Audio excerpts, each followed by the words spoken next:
नमस्कार दोस्तों। आज मैं आप सभी से हिंदी उपन्यास की अलग-अलग परिभाषाएं और उसके आधार पर उनकी विशेषताओं पर चर्चा करेंगे। हिंदी उपन्यास को यूरोपीय और भारतीय विद्वानों ने अपने देश की युगीन परिस्थितियों और पृष्ठभूमि के आधार पर परिभाषित करने का प्रयास किया है। अंग्रेजी में पहला उपन्यास सैमुअल रिचर्डसन द्वारा पामेला 1740 में लिखा जाता है। उसके बाद 1865 में दुर्गेश नंदिनी उपन्यास बांग्ला में आता है और बांग्ला के रास्ते होते हुए हिंदी उपन्यासों का प्रारंभ होता है, जहाँ पर हम भाग्यवती, परीक्षा गुरु जैसी रचनाओं पर परिचर्चा करते हुए हिंदी के पहले मौलिक उपन्यास पर बातचीत करते हैं और रामचंद्र शुक्ल जैसे समालोचक परीक्षा गुरु को हिंदी का पहला मौलिक उपन्यास मानते हैं। उपन्यास की परिभाषाओं के आधार पर हम इनकी विशेषताओं का निर्धारण कर सकते हैं, इनके वर्ण विषय का निर्धारण कर सकते हैं, इनके शिल्प पक्ष का निर्धारण कर सकते हैं। उपन्यास को भारतीय और यूरोपीय दोनों विद्वानों ने परिभाषित करने का प्रयास किया है। उपन्यास का जो ढांचा है उसको किस रूप में रूपायित किया जाए, कैसे बतलाया जाए, कैसे समझाया जाए, उस पर परिचर्चा कैसे की जाए, इस संदर्भ में आइए हम देखते हैं। अंग्रेजी के विद्वान राल्फ फॉक्स, इनकी महत्वपूर्ण कृति है the novel and the novel as an epic. इन्होंने उपन्यास को आधुनिक जीवन का महाकाव्य और मध्य वर्ग का महाकाव्य जैसे शब्दों से अलंकृत किया है उपन्यास विधा को। और उन्होंने उपन्यास को परिभाषित करते हुए, राल्फ फॉक्स ने उपन्यास को परिभाषित करते हुए कहा कि उपन्यास केवल काल्पनिक गद्य नहीं है, यह मानव जीवन का गद्य है। अर्थात उपन्यास केवल कल्पना पर केंद्रित नहीं होता है, यह मानव जीवन की वास्तविकताओं का भी रेखांकन करता है। हेनरी फील्डिंग, इनका एक महत्वपूर्ण उपन्यास टॉम जोन्स प्रकाशित होकर के आया था 1749 में। यह उपन्यास को परिभाषित करते हुए कहते हैं कि उपन्यास एक मनोरंजनपूर्ण गद्य महाकाव्य है। यह उपन्यास को परिभाषित करते हुए उसको मनोरंजनपूर्ण गद्य महाकाव्य की संज्ञा देते हैं। अंग्रेजी के विद्वान बेकर उपन्यास को परिभाषित करते हुए कहते हैं कि उपन्यास वह रचना है जिसमें किसी कल्पित गद्य कथा के द्वारा मानव जीवन की व्याख्या की गई हो। मानव जीवन की व्याख्या, समग्र विश्लेषण उपन्यास के भीतर होना चाहिए, ऐसा बेकर का मानना है। इसके साथ ही एक अन्य महत्वपूर्ण विद्वान प्रिस्टले ने उपन्यास को परिभाषित करते हुए कहा कि उपन्यास गद्य में लिखी कथा है जिसमें प्रधानता काल्पनिक पात्र और घटनाएं रहती हैं। यह जीवन का अत्यंत विस्तृत और विशद दर्पण है और साहित्य की अन्य विधाओं की तुलना में इसका क्षेत्र व्यापक होता है। उपन्यास को हम ऐसे कथानक के रूप में ले सकते हैं जो सरल और शुद्ध अथवा किसी जीवन दर्शन का माध्यम हो। इस प्रकार हम देखते हैं कि प्रिस्टले उपन्यास का जो ढांचा तैयार होता है उसको डिफाइन करते हुए, उसको बताते हुए कहते हैं कि इसके पात्र काल्पनिक होते हैं, घटनाएं काल्पनिक होती हैं, लेकिन इसके भीतर मानव जीवन का विशद चित्रण होता है, मानव जीवन की व्यापक चर्चा होती है। वेबस्टर, एक अन्य अंग्रेजी विद्वान, उपन्यास को परिभाषित करते हुए कहते हैं कि उपन्यास लंबे आकार की ऐसी गद्य रचना होती है जिसमें एक ही कथा के अंतर्गत यथार्थ जीवन को निरूपण करने वाले पात्रों और उनके क्रियाकलापों का चित्रण होता है। ध्यान देने योग्य है, यथार्थ जीवन का निरूपण होता है और यथार्थ जीवन से ताल्लुक रखने वाले पात्र और उनकी जीवन शैली, उनके क्रियाकलाप का चित्रण बेवस्टर उपन्यास के केंद्र में रखते हैं। हडसन अंग्रेजी के विद्वान हैं और इन्होंने उपन्यास को परिभाषित करते हुए कहा कि उपन्यास में नाम और तिथियों के अतिरिक्त सब कुछ सच होता है और इतिहास में नाम और तिथियों के अतिरिक्त कोई बात सच नहीं होती है। इनकी परिभाषा में इतिहास और उपन्यास दोनों के बीच क्या अंतर हो सकता है, इसको डिफाइन करने का प्रयास किया है कि इतिहास पूर्णतः सत्य पर केंद्रित होता है, तिथियों पर केंद्रित होता है, नामों पर केंद्रित तथ्य होता है, लेकिन इतिहास में यहाँ पर कल्पना का सहारा लेते हुए जो लेखक होता है वो मानव जीवन की कहानी को गढ़ने का प्रयास करता है।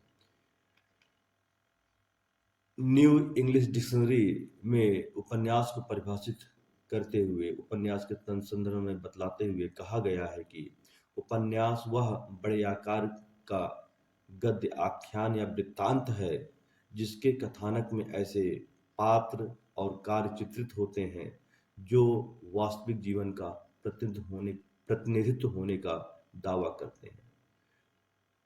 आशय यह है कि उपन्यास का संबंध हमारे वास्तविक जीवन से होता है। इन यूरोपीय विद्वानों के साथ साथ अनेक भारतीय कथाकारों, निबंधकारों और आलोचकों ने उपन्यास को परिभाषित करने का प्रयास किया। कथा सम्राट मुंशी प्रेमचंद ने उपन्यास को ध्यान में रख करके इनके दो निबंध महत्वपूर्ण है। एक उपन्यास जो समालोचक में प्रकाशित होकर के आता है जनवरी 1925 में, इसके साथ ही उपन्यास रचना या माधुरी पत्रिका में अक्टूबर 1922 में प्रकाशित होकर के आता है। और ये दो निबंध उपन्यास का ढांचा, उसकी परिभाषा को तय करने के लिए काफी महत्वपूर्ण भूमिका निभाते हैं, तय करने में काफी महत्वपूर्ण भूमिका निभाते हैं।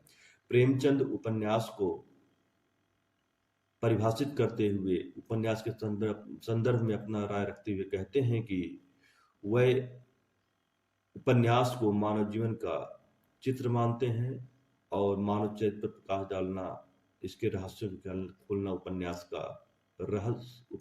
का मूल तत्व है। प्रेमचंद की जो परिभाषा है वह यह है कि मैं उपन्यास को मानव चरित्र का चित्र मानता हूँ।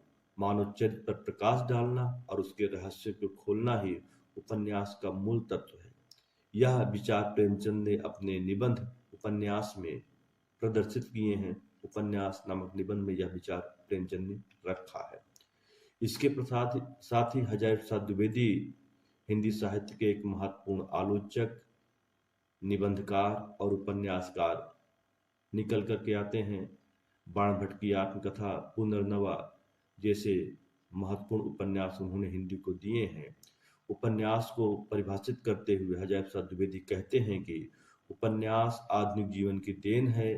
नए उपन्यास केवल कथा मात्र नहीं है, यह आधुनिक व्यक्तिगतवादी दृष्टिकोण का परिणाम है। इसमें लेखक अपना एक निश्चित मत प्रकट करता है और कथा को इस प्रकार सजाता है कि पाठक अनायास ही उसके उद्देश्यों को ग्रहण कर सके और उससे प्रभावित हो सके। यह हजारी प्रसाद द्विवेदी अपनी उपन्यास संबंधी विचार व्यक्त करते हुए कहते हैं कि यह आधुनिक व्यक्तिगतवादी दृष्टिकोण की उपज है जो आज के उपन्यास है। इसके साथ ही एक सरस्वती पत्रिका के संपादक और महत्वपूर्ण निबंधकार, आलोचक महावीर प्रसाद द्विवेदी उपन्यास को परिभाषित करते हुए कहते हैं कि उपन्यास में मनुष्यों के चरित्रों और मनुष्यों के ही कार्यों तथा उनसे संबंध रखने वाली घटनाओं का वर्णन रहता है। उनमें स्वाभाविकता लाने के लिए मनोविज्ञान को जानना जरूरी है। यह विचार वह अपने निबंध उपन्यास रहस्य में रखते हैं जो 1922 में प्रकाशित होकर के आता है और यह निबंध उनके पुस्तक साहित्य संदर्भ में संकलित है। इसके साथ ही हिंदी के एक महत्वपूर्ण काव्यशास्त्री डॉक्टर भागीरथ मिश्र मिश्र हैं, जिन्होंने उपन्यास को परिभाषित करते हुए कहा कि युग की गतिशील पृष्ठभूमि पर सहज शैली में स्वाभाविक जीवन की एक पूर्ण झांकी प्रस्तुत करने वाला गद्य काव्य उपन्यास कहलाता है। जैनेन्द्र हिंदी के महत्वपूर्ण उपन्यासकार, निबंधकार और आलोचक हैं।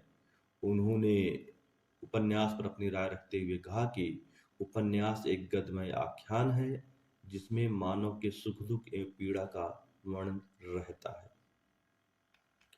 इसके साथ ही एक अन्य महत्वपूर्ण निबंधकार बाबू गुलाब राय आते हैं। बाबू गुलाब राय की परिभाषा काफी महत्वपूर्ण है। वह उपन्यास के संदर्भ में अपनी राय रखते हुए कहते हैं कि उपन्यास कार्य कारण श्रृंखला में बंधा हुआ वह गद्य कथानक है जिसमें अपेक्षाकृत अधिक विस्तार और पेचीदगी के साथ वास्तविक जीवन का प्रतिनिधित्व करने वाले व्यक्तियों से संबंधित वास्तविक काल्पनिक घटनाओं द्वारा मानव जीवन के सत्य का रसात्मक रूप से उद्घाटन किया जाता है। यहाँ पर बाबू गुलाब राय का मानना है कि उपन्यास में कार्य कारण श्रृंखला होती है और एक गद्य कथानक होता है जो विशाल होता है और यह वास्तविक जीवन का प्रतिनिधित्व करता है। वास्तविक जीवन से ताल्लुक रखने वाले व्यक्तियों, पात्रों का प्रतिनिधित्व करता है, जो बाबू गुलाब राय की परिभाषा में निकल करके आता है। इसके साथ ही हिंदी के निबंधकार श्याम सुंदर दास उपन्यास के संदर्भ में अपनी राय रखते हुए कहते हैं कि उपन्यास मनुष्य के वास्तविक जीवन की काल्पनिक कथा है। कल्पना के माध्यम से मनुष्य के जीवन को गुनने बुनने का प्रयास उपन्यास के द्वारा किया जाता है। श्याम सुंदर दास की परिभाषा के माध्यम से यह निकल करके आता है। इस प्रकार जो यूरोपीय और भारतीय विद्वानों ने उपन्यास की परिभाषाएं दी हैं, उसके आधार पर हम यह जान सकते हैं कि उपन्यास एक कलात्मक साहित्यिक अभिव्यक्ति है और इसका संबंध मानव जीवन से है। यथार्थ का चित्रांकन इसके भीतर किया जाता है और यह मानव जीवन की कथा को पाठकों के सम्मुख पूरे उत्साह के साथ प्रस्तुत करने वाली विधा है। इसके भीतर मानव जीवन की व्याख्या और विश्लेषण किया जाता है। यथार्थता, अस्पष्टता, बौद्धिकता, व्यापकता, मांसलता आदि इसके मूल में विद्यमान होते हैं और यही उपन्यास के गठन का आधार होते हैं। यही उसके ढांचा को तय करते हैं। आप सभी ने हमको ध्यान से सुना, इसके लिए आप सभी का बहुत बहुत शुक्रिया। आपका दिन शुभ हो। नमस्कार।